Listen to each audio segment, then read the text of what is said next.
Let's move to the next important news. That is, center scraps no detention policy for class 5th and 8th, stays on remedial measures. So finally the government has come that if you, in a very simple way, if you don't work hard, if you don't work hard in your retest and re-evaluation exams, you will not be promoted just because you that 5th to 8th we will have no detention policy, the person would be promoted.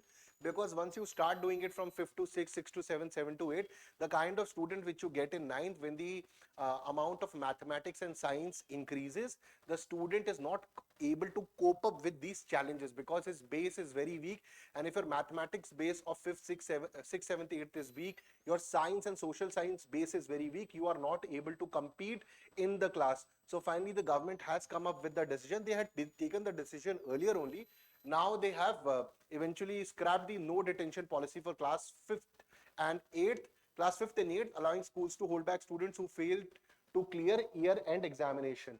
So I mean to say not, I mean to say for 5th and 8th I'm specifically talking about. So say significant policy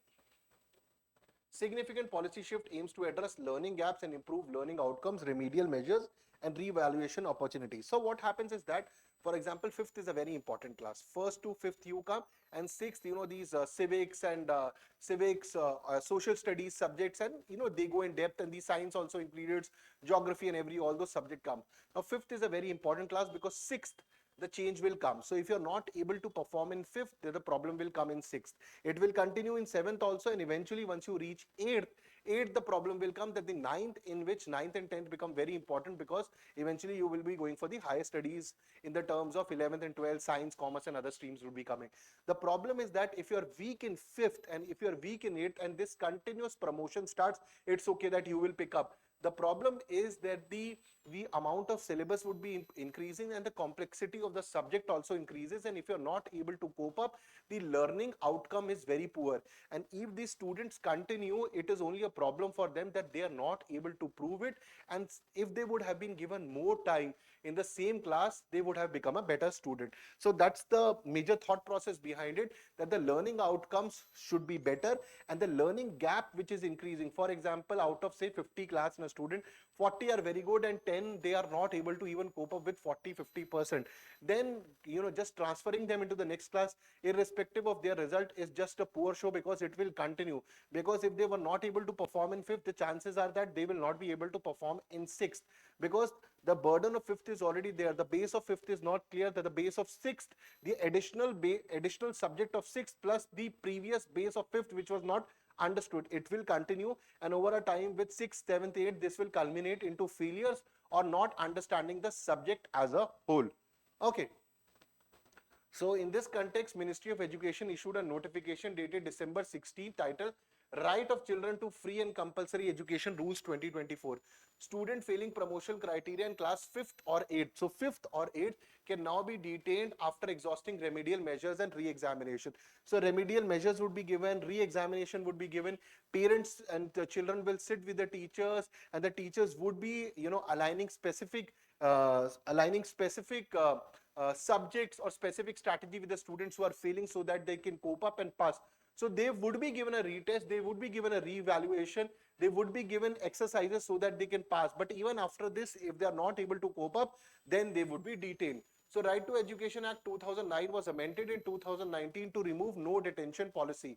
The notification of the rule was delayed until after the release of National Curriculum Framework NCF in 2023, but finally now this has come into force.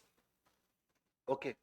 So student failing to meet promotion criteria will receive additional instruction, must undergo re-examination within 2 months of the result declaration. So for example, if you have failed in the month of January, the results have come, then you've got February and March and April first week, or the end of March you will get an examination, then you need to qualify where you could not pass. So this is the standard which is coming. It is expecting students to take their academics seriously.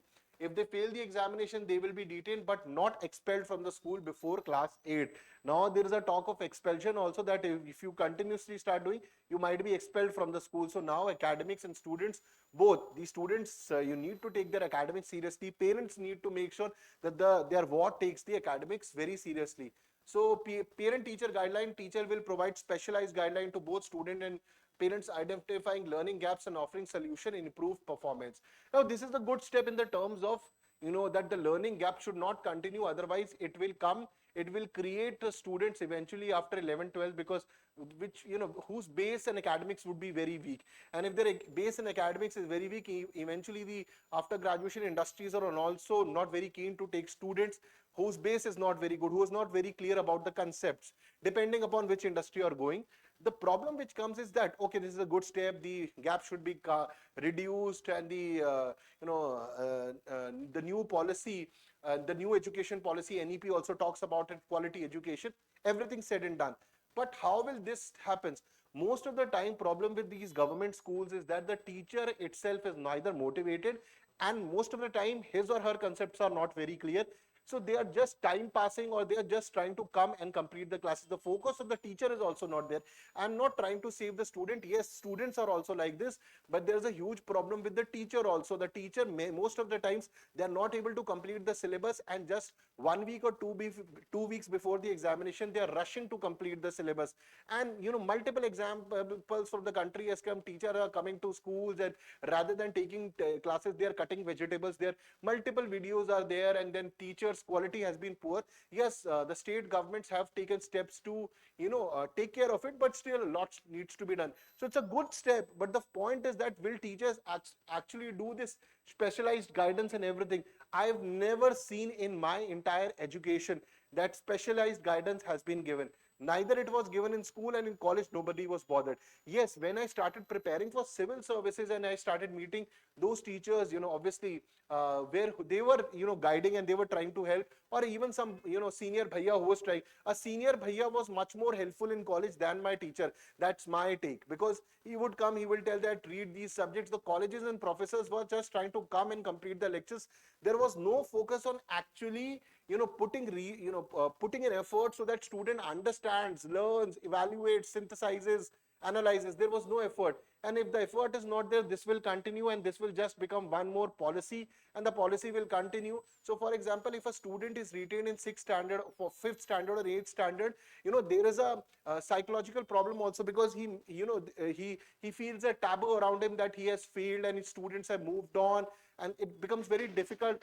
So when a student is retained in 8th or a 5th class, he sees that his friends have moved on, he finds a taboo, and the parents also find that, and he feels that that he's a failure. Now he or she is a failure. Now also this needs to be taken care by the system. Will this system of schools, teachers take care of it, that this student does not feel that he has left behind, and will this effort would be taken? These are certain challenges which needs to be taken care of. Okay, so this is NEP 2020 focuses on quality education, disparities in student performance.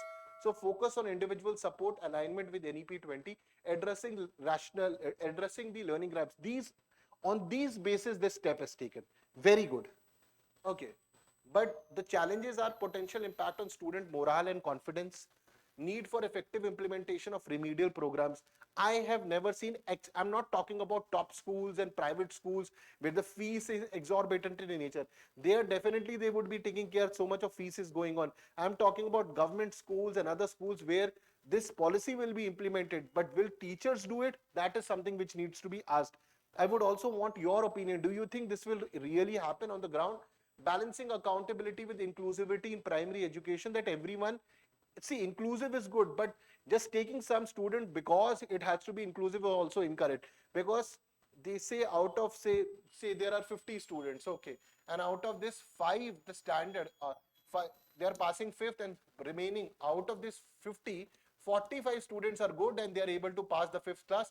Remaining 5 students, their base even of 1st, 2nd or 3rd is not good. Then even if you're trying to continue them, there is a problem, because 6th, 7th, 8th, the subjects will become even more complex in nature.